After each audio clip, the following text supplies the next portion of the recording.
right? So if you were not in this for the overall good of the customer and to grow a successful business, you're probably not in solar at this point anymore. So look, the number one thing that is the determining factor is if a company will experience longevity and growth is they have to sell. What are some of the ways that you've been able to leverage social media, or your successful clients been able to leverage social media to get that message out there, to Sure. talk about it, as you say?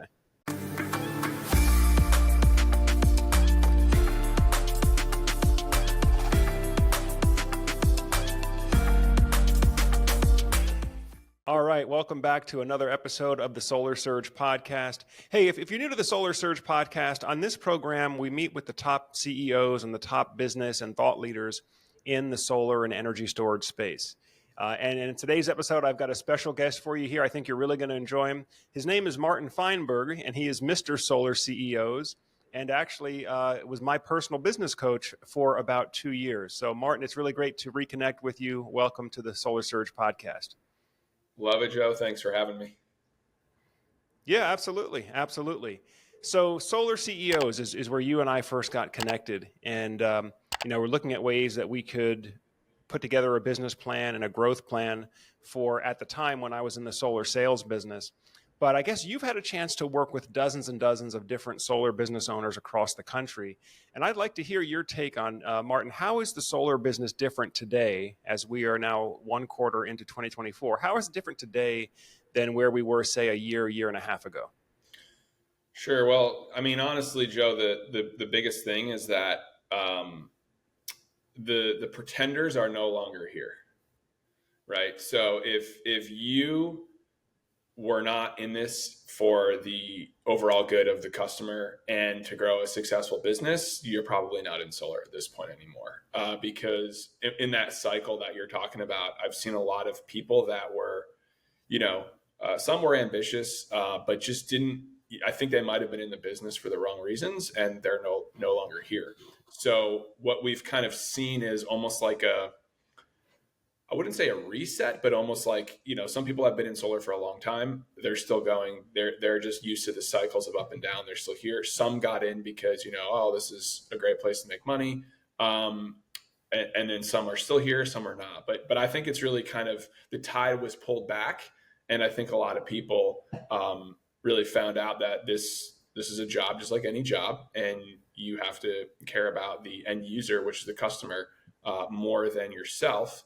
And for those that did that, they're still here. And for those that didn't, they're probably, trading crypto or something like that. There's no knock on crypto. I just, that's just what it is. Sure. Well, it did feel like that. I mean, as a guy, I've been in the industry now for 12, 13 years. And I would say in the past 6 years, 6, maybe 7 years, a lot of people came in from other industries almost with kind of a gold rush mentality. Like, hey, let's get into solar. There's tons of money to be made, huge commissions to be made. And that's not false. I mean, there's huge potential with solar because the scale of the projects are so large. You're talking $50,000, $60,000, $70,000 projects in some cases. And so the opportunity to earn large commissions was there. And I think it attracted a lot of folks. But I know, of course, a lot of what I'm hearing about over the past year is that a number of companies were on financially shaky ground, even though these were high growth companies. In many cases, they weren't actually profitable. We had a couple of high profile bankruptcies. And then, of course, in other cases, we just had problems with quality and contractors doing poor quality work, causing roof leaks, causing some electrical issues in some cases. And, it's just, you could only run that way for so long until it catches up with you. So.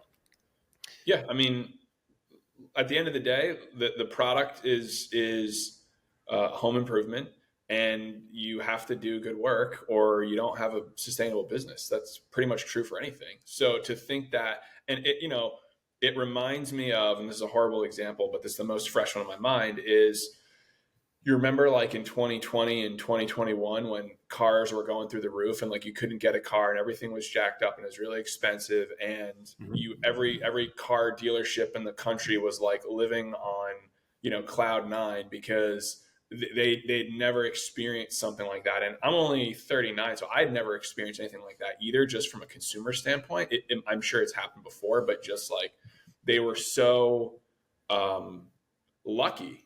And I just remember at the time, either because I was bitterly spiteful or I don't know what, but I noticed that I was like, these guys have no idea how good they have it right now, and they think that this is going to continue on and carry on. And you give it, a year and a half, and it'll go back to exactly the way it was. And it's just an interesting, progression, I think, of just business and just different industries. And solar is the same exact way. And I think that, because of some of the things that we've seen in this space, that it will get regulated. I don't think it's a matter of if, it's just a matter of when. And yeah, at the end of the day, you have to deliver a good product because the customers will talk about it. And if they have a good experience, they're going to talk about it. If they have a bad experience, they're also going to talk about it. So that's really what I would say. And I don't think it's any different than any other industry. It's just, you get to see it's a newer industry. So you get to see the growing pains, I think I would say, from it for sure. Yeah, I mean, looking back to maybe like the way things were for solar back in 2021, 2022, I know we were dealing with COVID and some lockdown issues, but in terms of like the financial conditions, I mean, remember, we were doing solar loans at like 1% Yeah. interest, 2% interest, deals, $100,000 financing in some cases. And it's, one of these deals you had to kind of look back and say, how did we think it was going to be like that for so long, where, 22-year-old kid can walk in, sign somebody up for a $100,000 loan at 2% interest, take a $20,000 commission off of the deal. Homeowner doesn't really know what they purchased. All they know is the monthly payment that is on the proposal is lower than what the monthly payments on their electric bill. And that was, kind of the extent of it in a lot of cases. And I think now it's a lot more, getting more specific about system designs and sizing and production. What is the homeowner actually going to get from this system? Especially if you look in California now, where now it's solar and batteries being sold together in large part. As you know, the batteries increase cost and complexity. And so you really have to get it right on the technical side, as well as, being able to deliver successfully as a contractor to actually install the equipment. So Martin, I'm particularly curious from you because you have a unique perspective, having worked, we've worked together where, you would actually review performance indicators with me on my business and how we were doing on our sales team. But I'm curious because you've had a chance to work with dozens of companies now across the country, particularly on the solar sales side, or the dealer side. What would you say are some of the key things that the successful dealers are doing, particularly in today's more challenging environment, versus those that are just starting out or those that are struggling? Sure. So look, the number one thing that is the determining factor is if a company will experience longevity and growth is they have to sell. Okay. And there's so many like misconceptions, and with the information age, everyone wants to work on their business and not in their business. And that's all good. And there's all like steps and things for that. But most businesses, Joe, they neglect the basic thing, right? And they don't have control over it, and they're not aware of what's going on, and they don't have anybody within their organization that is really driving sales. And there's a misconception that you can build something without having anything there, and just people just are just going to show up, work for you, and they're just going to sell a bunch of deals, and they're going to make money, you're going to make money, everyone's going to be happy. I've been doing this for 3 years on the consulting side, specifically on solar. Like I have never seen that work ever. Like 0% has that ever worked, right? And then we get people that are looking for that. It's something we can help them with. But I can give you an example. Like there was a client that I've been working with since August, and when he came to me, he said, he's having trouble retaining reps. I said, okay, well, how many people are on the team? It was him and one other guy, door knocking team. And I said, all right, well, how many deals did you guys do last month? And he was like, 3. I was like, okay, and how about the month before? He's like, I'm not sure. I was like, well, and I'll keep it PG for you, Joe. But I was like, dude, no one is going to want to work for you. Like, would you work for yourself? Like, you have to sell. And for him, it was great because he didn't have an ego, and he was like, okay, I got to sell. And him and his one rep went out there and they did like 14 deals that month. Now, is that going to change anybody's life? Probably not. But it just showed, okay, you got to go back to the basics. And so he did that. And I've been with him for, God, since August. And they did 33 deals last month. They have 5 guys on their team now, right? And our quarterly target was 90 deals, and they hit 82 for the quarter. So it was all just through the basic kind of hard work. So I would sum it up to really saying these 2 things is, number 1, you have to produce at a high volume. And number 2, you just have to talk about it, right? Because solar is still an amazing opportunity, and they're like, you can still make, good money selling a solar system. And I don't think there's anything wrong with that. There's a lot of like weird ideas, I think, around the subject of money, and that's not really the purpose of this podcast. But like, if you can sell a great product where the homeowner wins and you're not doing something unethical, like, why shouldn't you get paid for it? If you get paid, you can stay in business. If you can't, you can't. It's dollars and cents, right? So for this specific company to be able to achieve that and hit that target is huge. And we're still growing. We met yesterday, and our plan is to double what we just did. So I guess what I would boil it down to, like I said, these 2 things: producing at a high volume and telling people about it. And if you do those things over and over again, you will get people, right, Joe? The biggest thing that I've seen in this business, and probably any business, is everyone's looking for good people, right? They want good people. They want A players. They want this and that. But if you do an audit of their organization, it's like they don't have anybody, including maybe the business owner themselves, that's operating at that level. So you're never going to attract that, because A players, they don't work for you. They already have jobs. Okay, they're already doing something, and they need to see you. You need to exist in their mind enough times to where they can then say, hey, okay, I see what this guy's saying, what he's doing. He said he's making $20,000 a month or whatever the number is, and I'm not, and I'm working hard, and I want to try this out. That's how that happens, right? It's visibility. People want to surround themselves with people that are doing well and succeeding and further along than their life. So for the business to think that they're just going to get people out, come in there and do that for them is backwards. They have to be that kind of vessel of opportunity where people can be like, hey, there's something going on here. I want to work for here. And just to give you another kind of sidebar story from my own personal experiences, I never wanted this job, by the way, that I'm in right now. Like, it wasn't something that I was like, I want to do this. You know what I mean? Like, I actually had to be like pushed to do it. But I had just come out of working for 2 small businesses, right? And I have big goals, big aspirations, big dreams. And I wasn't able, like, the companies I worked for were fine. They were good people, but nobody was making any money, right? So I was like, okay, well, people aside, there's nobody's really, if the business owner is making $250,000 a year, how am I going to do that unless I'm selling? And I'd have to sell at a ridiculous pace to do that, and that's not what I was looking for. So again, this will all make sense in a second. So when I reached out, when I got connected with one of my colleagues, I ended up going on Zane, who's the CEO of Solar CEOs. I went on his Instagram and I saw that he actually had like done something, right? He had I think at the time he had like 100,000 followers on Instagram. He was had a Ferrari. He built an 8-figure, now it's 9-figure solar company. And I was like, okay, cool. There's like something to this here.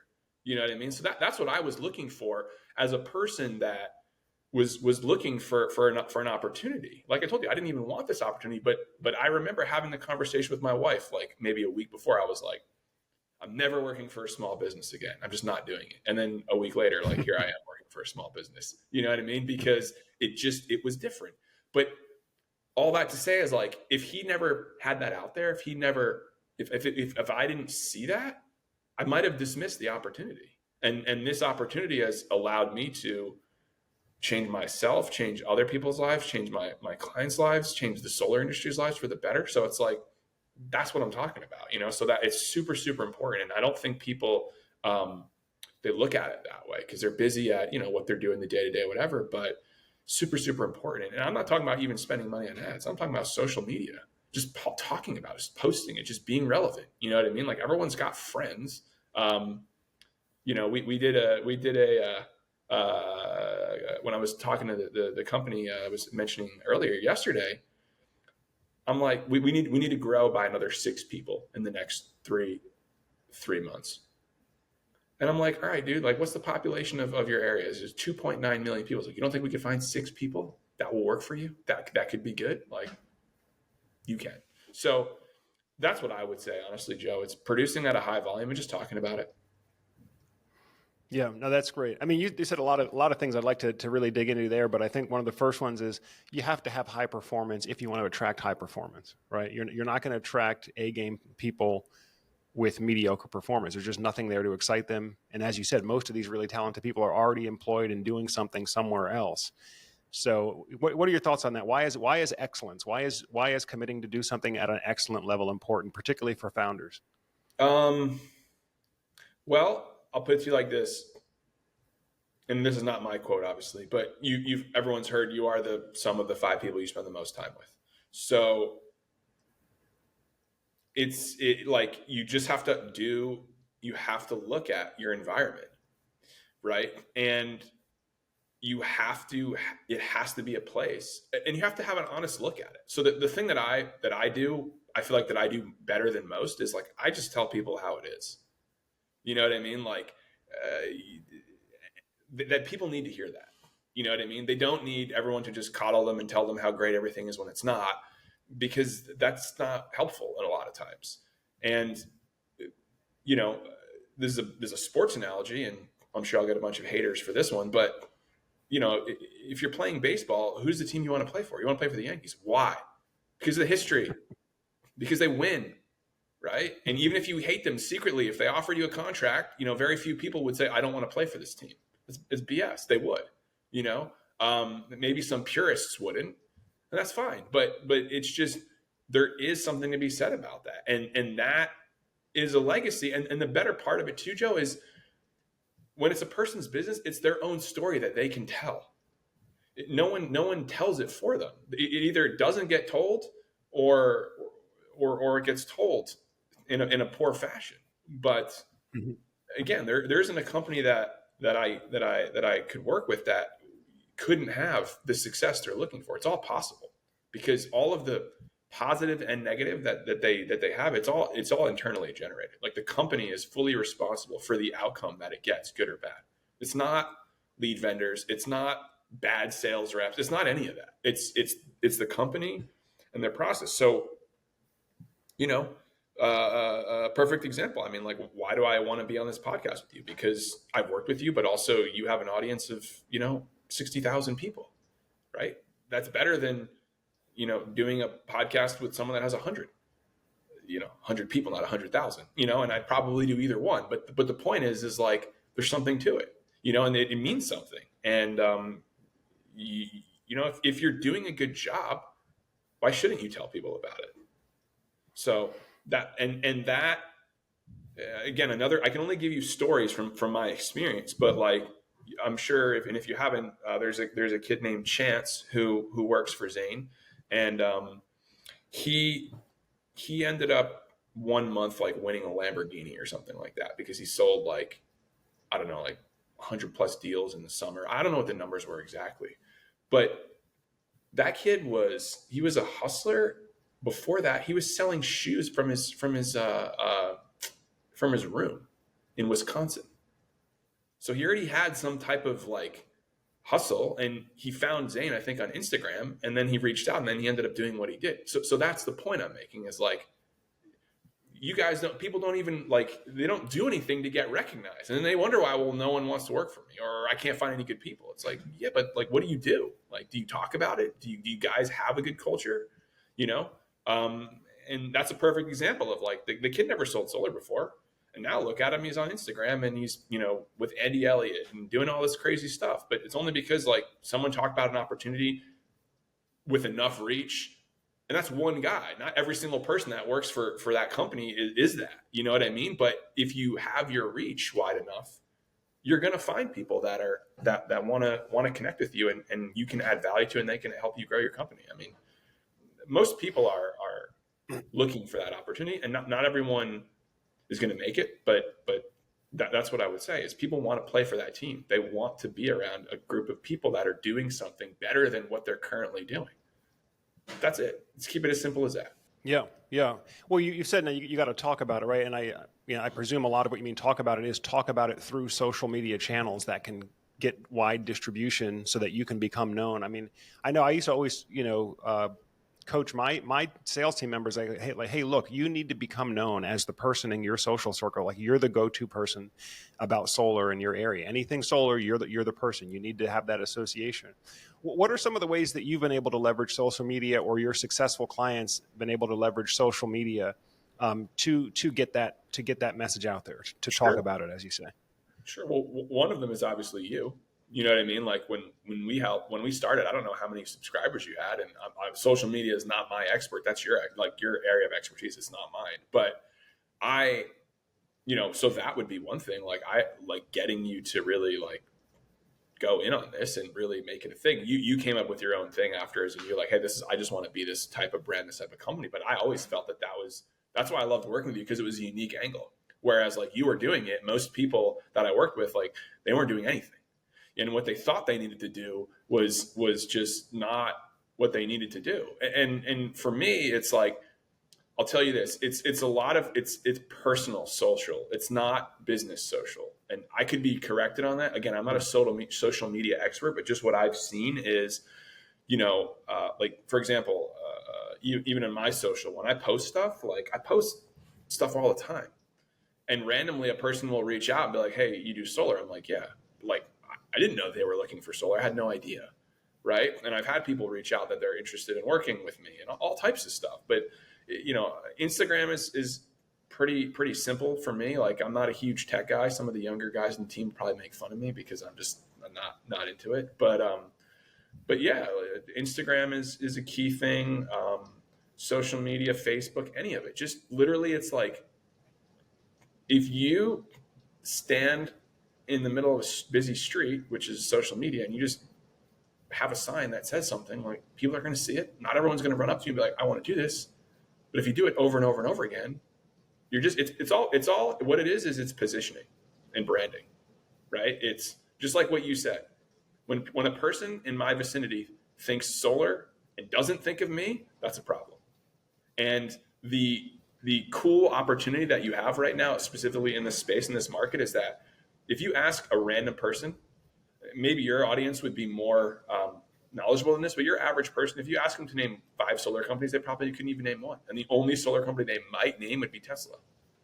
So what does that show you? It shows you that there is literally infinite market share, right? In your local area, let's just say, right? Like even in your local town, it's like, great. If the population of your town knew your business existed, how would you not get business and get people that want to work for you? It's impossible. Unless you literally were like closing the doors when they showed up. It's impossible. So social is fine. Podcast interviews, getting on TV, like any type of media outlet, it's all there to be used. You know what I mean? It's like, get out there and use it. And don't make it complicated either. Like, Joe, like you've made videos before. I'm sure you've made videos that did great or didn't do well, but it's not even a matter of like again, it just goes back to unrealistic expectations. Like someone thinks that if they post one video that it's going to go viral and people are going to blow up, and it's not going to happen. Like it's just not real, but do they consistently talk about stuff? Do they talk about things that are relevant? Do they give value? So any channel, you have to do it. I mean, like this right here, you can do everything on a phone. You know what I mean? Like you don't have to go take out newspaper ads. You can, but like it's also simple and it's easy. Well, it might not be easy, but it's easy access to it. And I think that's just a huge thing.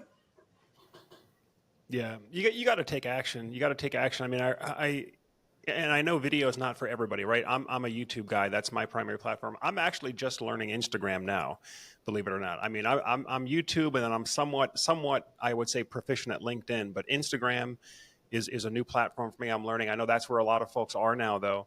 But I mean, it's really just start taking action, start getting in the habit of just saying something, join the conversation, Yeah. right? I mean, it's free. Like I said, it's free. We all have this cell phone here anyway, right?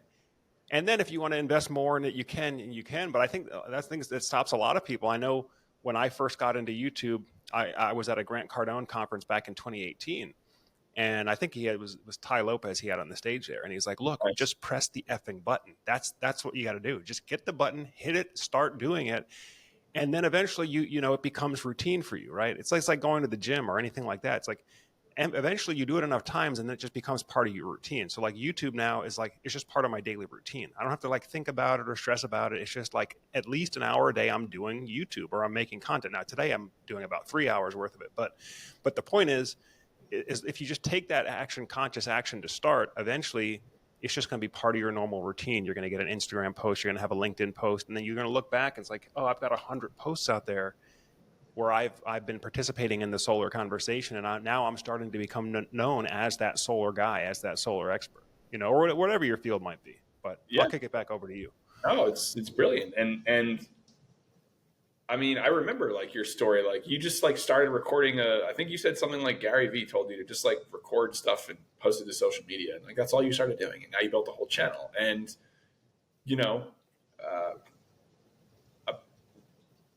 part of it is just doing it, you know, like you said, it's just doing it. Like we've all posted a story or shot a picture on Instagram and been uncomfortable with what you're going to say. But the truth of the matter is nobody cares. That's like the best part about it is literally like nobody actually cares, you know, like nobody, like, trust me, like I would prefer that people were sending me like death threat emojis and angry and pissed off. Like, but I don't even get that, you know what I mean? It's just nothing or a bunch of hearts. So it's like in the very beginning, it's just, you won't hear anything. So it doesn't matter what you say or what you think about or what you sound like or whatever. It's just like, it's all part of doing anything, you know? I'm a huge, I don't know how we're going here, but I'm a huge WWE fan, right? Me and my son used to watch it all the time. And just because I can pull from that is like, when you watch some of these upbringings and these stories of these guys is they all started somewhere, and they, you know, the stars like The Rock, for example, right? He wasn't who he is today.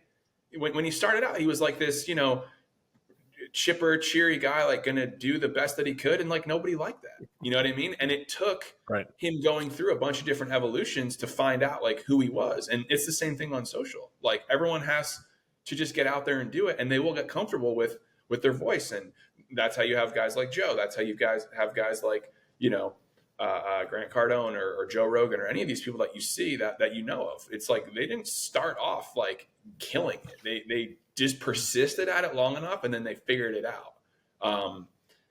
And yeah, and it's important, and it's not beneath you, and it's not too good for you.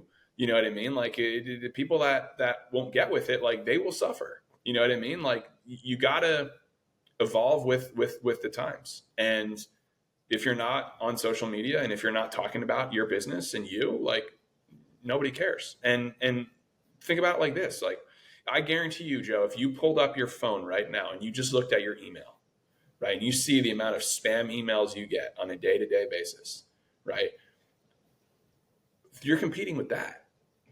Your customers, for business owners, you're competing with that.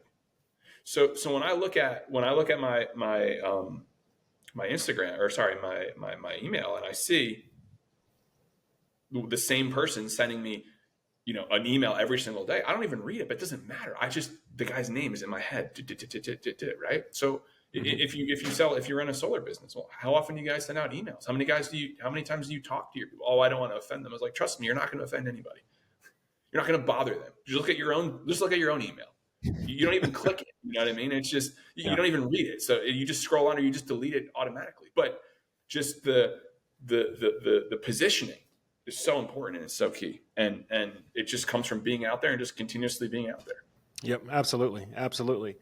You touched on the thing with Gary Vee, and one of the things that Gary said that really stuck with me is that, you need to think of yourself as a media company, because in some sense we all are engaged in media and in exchange and broadcast of information.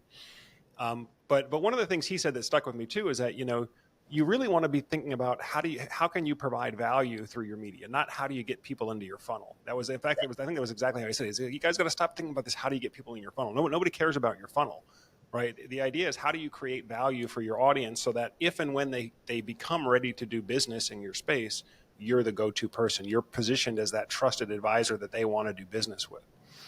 And so, again, I think, Martin, going back to your first point, which is that the companies that actually want their clients to be successful, actually want their homeowners to be successful, their sales reps to be successful, then that should just flow naturally with the content that you're putting out. But if you're using social media to say, hey, look at my fat check Friday, and I ripped a $10,000 commission off of Granny, nobody wants to hear that. Nobody wants to hear that. And that's not the kind of brand you want to build for yourself on social media.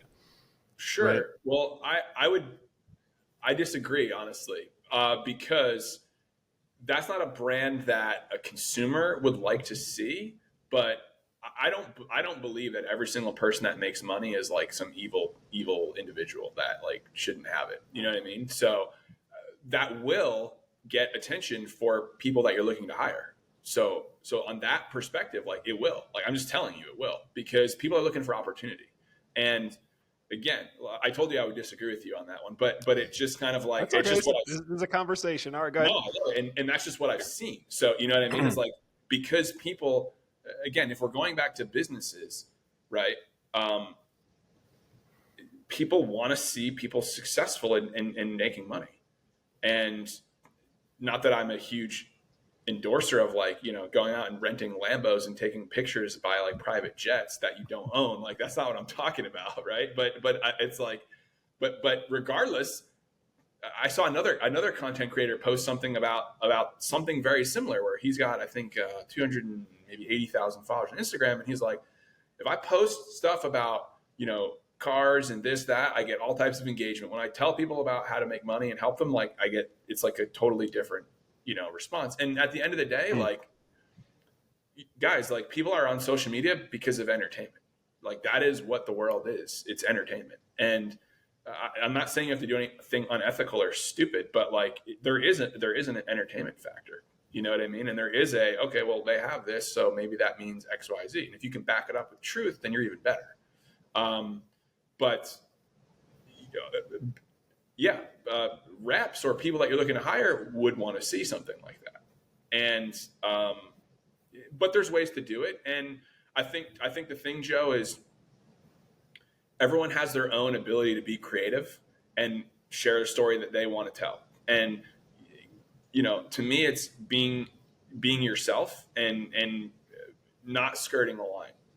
It's having a position in space and just talking about it. And people will like you, people won't like you. It doesn't really matter. But the fact that you say something, you'll find your crowd. And I mean, you've done that with your what you do and what you talk about, and your whole platform is literally the opposite of what you're talking about with, in terms of like big checks and this, that, and the other thing. But they both work. It's just a matter of what are you comfortable with saying, or maybe not even what you're comfortable with saying, but just who you are and just putting it out there. Yeah, sure. And don't get me wrong. I'm not against people earning large commissions. In fact, we have a whole section of our content is sales training. We just advocate for a more consultative approach to the sales process. But that being said, there's a lot of folks that are having massive success out there selling solar in a very non-technical way. And I've got a lot of respect for those guys that are on the doors, and they put in the energy, they deal with the rejection, they fight through it, and they win. Martin, one of the things that we talked about recently was that there is kind of, though, this widening gap between the top sales performers that are, they're the ones that are earning that top 5% or so that are earning the massive proportion of the commissions. And then with the bottom 80%, it's almost like this constant 3 months, 6 months rotation. What are your thoughts on that, as far as, a small percentage at the top earning the massive bulk of the commissions. And really, what would you say to somebody who maybe is in that middle of the pack right now that's aspiring to become one of those top performers? What advice would you give them? Work with me. No, I'm just kidding. What advice would I give them? Find people that are having and doing the success. Like, find people that are successful and just get around them.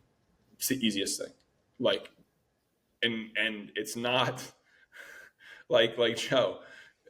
People think that, like, I'm telling you, this is the other end of social media where it's like, well, I need to have like a business of all these people, and I'm going to work on my business, not in your business. It's like, bro, you don't even work. Like, you have no business, you know. So it's kind of like, get around people that are that are operating at a high level and literally do exactly what they do.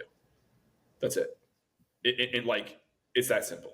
It's not even more complicated than that. It's actually too simple, which is why people like, it can't be that simple. You know. Yeah, yeah. No, just being around the right crowd. What was it you said about the sum of the five people you spend the most time with? Yeah, again, that's not my quote, but that's the thing to me is like, there's, I guess, let me put it to you like this. Actually, I'll go back and say, the biggest thing is coming to this realization. This is the first realization you have to have, is that, okay, some people get upset, jealous, envious when they see successful. My thought is, it's possible, right? If someone can do it, then that means it's possible. And then the next thing is, so people have to have that first, realization where it's like, okay, well, if Joe Blow is selling 20 deals a month and I'm selling 3, well, it's possible, right? That's the first hurdle to get over. And then the other one is getting around them and like, well, what do they do? Well, you're going to find like they actually work, or they actually knock doors, and they don't sit home all day. And if they're sick, they work. And if they're tired, they work. And if they're, whatever, they work. Like, and then they get good at it, because it's reps over time. Obviously, there's something to be said about the right skill sets.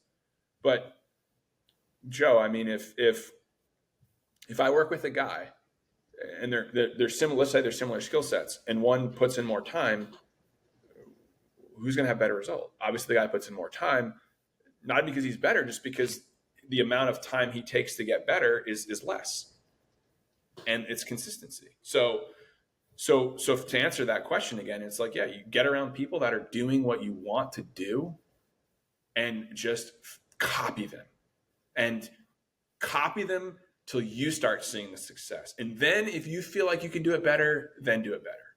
But a lot of people, they do it backwards. They think that they have to figure it out and reinvent the wheel, because they have an ego and they're worried about this, that, and other thing, and maybe they don't like certain thing, whatever. Like, no, like, if that works, like, me personally, like, if something works, like, I'm willing to forget everything that I think that I know is true, and just do what the person's saying and see if I get the same results. And if I do, then great, and that to me is super, super important. But again, it goes back to this, Joe, is like, if a rep that's at that level is in a company that doesn't have anybody like that, which, if you have middle level reps like that, then you do have people that are that high performer. But it's just, if you don't cultivate that, like, that's where you have that problem, which goes back to kind of the earlier part of the conversation. Sure. And even if you can't physically get around some of these top performers right now, pretty much all these top guys are on social media now. I know a number of them in the solar sales space, in the door-to-door space. A lot of them are top content creators as well. They're teaching you and showing you how they're doing what they're doing. You got to just sit there and watch the content, and then do your best to emulate that. Because I think social media, yes, part of it is entertainment, but I think the other part is education. Absolutely. And motivation to some extent too. I mean, there is great education on YouTube and on Instagram, if that's what you choose to consume, as opposed to just going through the death scroll there. Right? There's nonstop distraction, but I think that's one thing you can do. Anybody can do is start getting around these people virtually and learning what they're putting out there, and then maybe go to a conference or two each year and physically get around some of these people and start just getting a sense of how they move and how they operate and what they do. So yeah, I'll throw it back to you. I mean, perfect example, right? Like, this is a competitor that we don't like. It's a totally separate enterprise, but SolarCon is coming up in April. every person in the industry should go. Every single person. And the reason why is because, but then Joe, you'll have people that they won't go. It's not my thing. It's like, okay, well then don't complain that you don't have the business that you want, because this is what the people that have businesses you want, they do. They go to these things, they network, they meet people. Like, it's all about connections and who you know and who you can work with and who you can help. Right. So it's like, you can find people, like you said, on social media at this point. Go to conferences, go to events that have nothing to do with solar.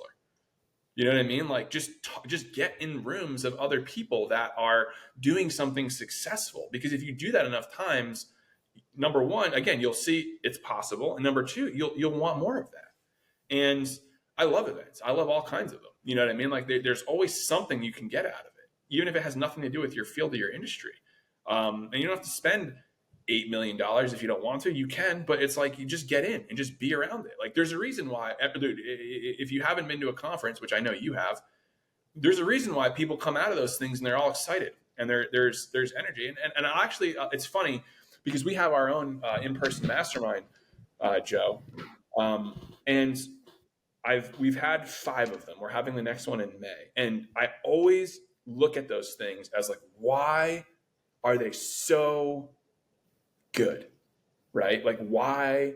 Forget the fact that I work for it and work hard, but why is it such a thing where people are always just so excited and captivated? And I think I finally figured it out, right? After, going to 5 and 6 of them. Is it the information? Sure. Is it the people? Yeah, but it's everyone is actually coming together with the same goal and intention, right? Of helping businesses and helping customers go solar. And you get in a room of, 50 people, all with that same goal and that same vision, and they come together and you're talking and you're realizing that there's people doing it, and then you can do it. And it's just like, you get that goal is almost, it's like rehabilitated almost, right? Because everyone that starts a business or starts a career has a purpose to do something.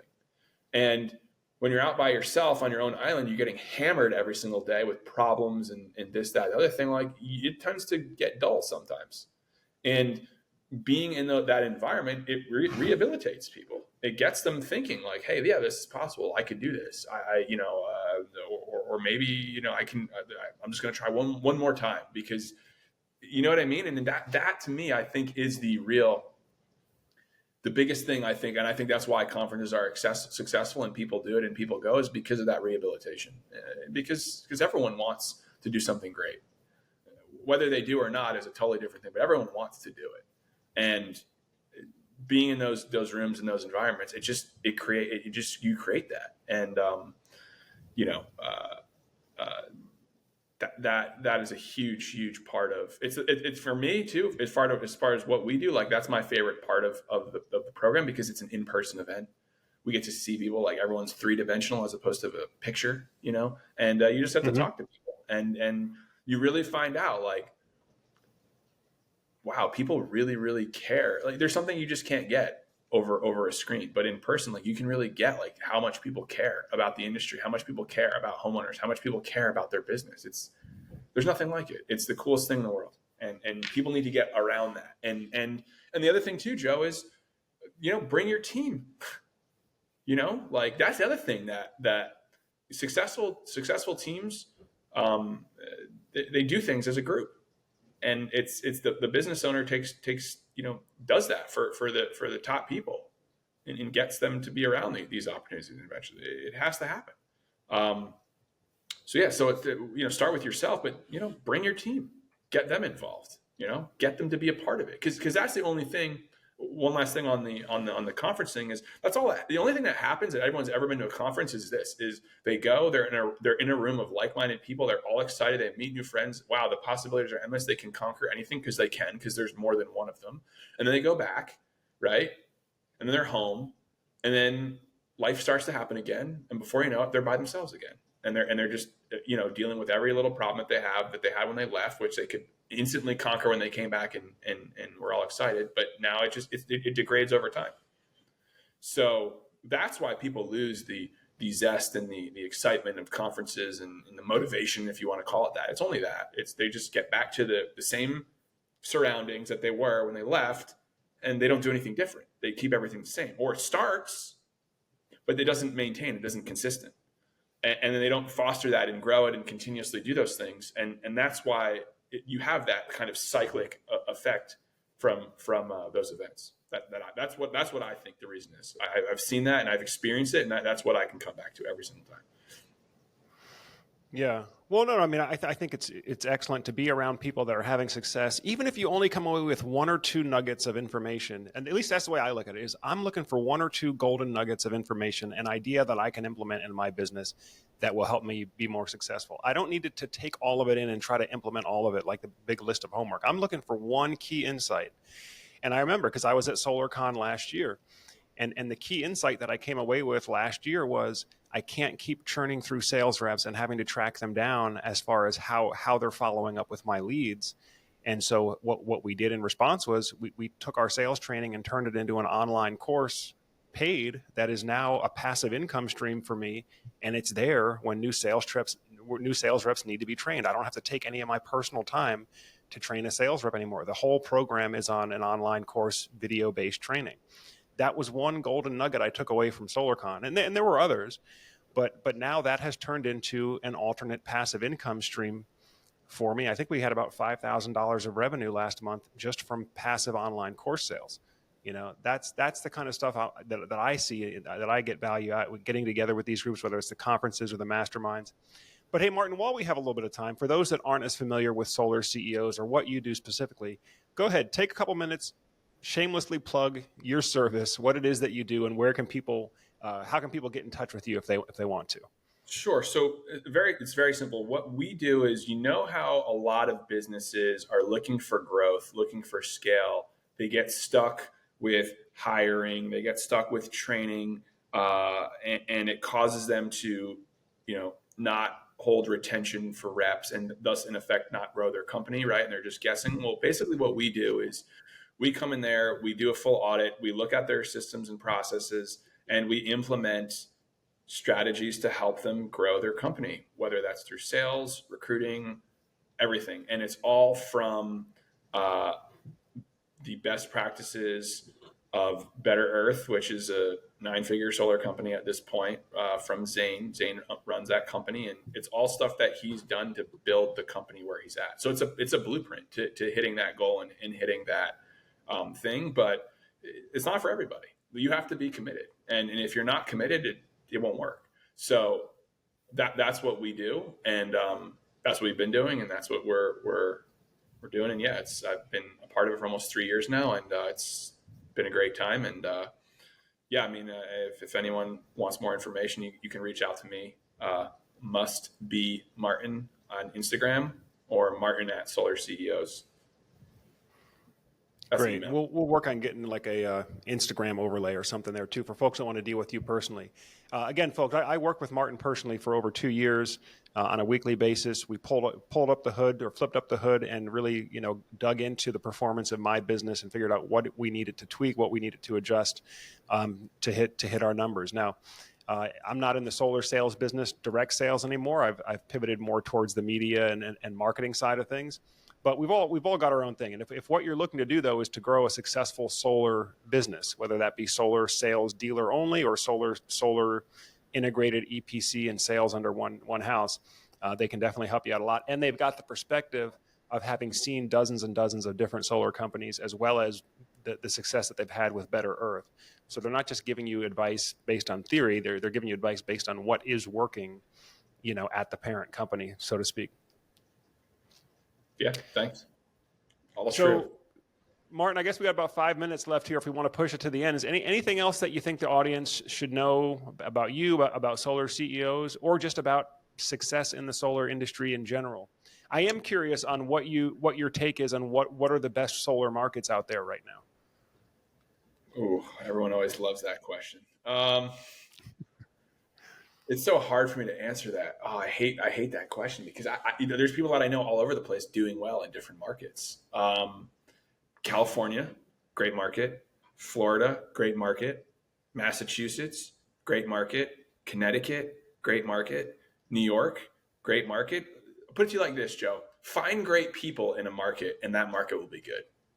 You can chop that up. That's going to be an Instagram reel right there. But I'm just telling you that right there is the truth. Like, find great people in any market, the market will be good. So that's what I would say on that. And yeah, I mean, at the end of the day, Joe, like, I'm here to help the people in the industry. If they want to reach out, they don't have to, join the program. I'll give them whatever advice, whatever connection I can. If they need help with anything, like, by all means, like, hit me up, so it's not a big deal. I might not get to every single one all the time, but yeah, I mean, that's whatever I can do to help people. That's really what I've always found. No matter what I've done, I've always found that to be a part of my core being, for whatever that means. And I enjoy it. And, I guess that's the other thing with in terms of community like that is there's so many people, man. It's like there even in our own community, there's not one person that like literally has reached out to every single customer, because we have a platform where people interact. Like, what do you think that would do for your business if you just interacted with 10 people or 100 people? And I'll say one last thing. Figure out ways where you can help other people first before you're worried about getting something yourself. That would be the biggest thing. It's not always easy, especially for me, because I always want, but I've seen that work out the best. Just figure out how you can help people around you, how you can help your environment, and do that with enough. Just do it enough and make that part of who you are, and you will get things coming out of the blue that you never expected. So that's what I would say is like the last piece of advice. And yeah, and if they want to reach out directly to me, they can. That's great. Well, folks, again, this has been an interview with Martin Feinberg of Solar CEOs, my personal business coach for about 2 years, and just another one of those great solar industry experts, solar industry people. Martin, I really appreciate you taking time to chat with our audience today. And I wish you success with whatever's coming next. And I hope to catch up with you at one of the upcoming conferences. I'm not going to be at SolarCon this year, but we will be at a number of the RE Plus organized events, as well as Solar and Storage Live, which is coming up in Philadelphia next week. Nice. Oh, wow. Next week. Awesome. Okay. Yeah. Well, Joe, always a pleasure, man. I love the 2 years. I love we were able to come on here and talk again, just like old times. I wish we could replay some of those calls. That would have been, I think, better. but people would have loved that. But yeah, appreciate you for having me, Joe. Thank you so much. If there's anything I could do for you and the community, just let me know. Absolutely, man. Thanks for everything. With that, folks, we'll go ahead and sign off for today's episode, and we look forward to see you on a future Solar Surge podcast.